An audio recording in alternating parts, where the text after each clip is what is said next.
থাক বাবা, এতদিনে আমরা এক হতে পারবো। এতদিন যা যা ভেবেছি এবারে সব পূরণ হবে। এই, তুমি এলে কেন? তোমার এখন প্রয়োজন নেই, পরে এসো। আমি আসিনি, আমাকেও নিজে থেকে এনেছে। কবে? তবে থেকে ও একটু একটু করে বড় হতে শিখেছে, একটু একটু করে ম্যাচিওর হয়েছে, তবে থেকেই আমি ওর মনে আছি। তুমি পারলে এতদিনের আমাদের স্বপ্ন একটু একটু করে গড়ে ওঠা ভালো লাগা ভালোবাসাটাকে শেষ করে দিতে?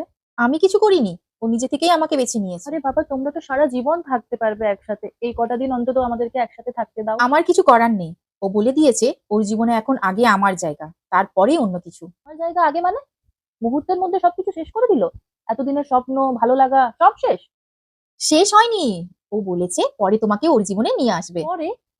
তুমি একবার ওর জীবনে চলে এলে আমার জায়গা হবে? ও সব থেকে বেশি আমাকে ভালোবেসেছিল। আর এখনো ফ্যামিলিকে ভালোবাসে সব থেকে বেশি। ও বলে দিয়েছে এই বলিদানটা তোমাকেই দিতে হবে। ও বলেছে তবুও যদি পরে সম্ভব হয় আবার তোমাকে ভালোবাসবে, তোমার সাথে দেখা স্বপ্নগুলো যদি পরে পারে অবশ্যই পূরণ করবে। সে দিনটা আর কোনোদিনই আসবে না, আমি বুঝে গেছি। আর যদি কোনোদিন সুযোগ আসেও, সময় পেরিয়ে যাবে। আমি না হয় সারা জীবন এভাবেই মনের এক কোণেই থেকে যাব।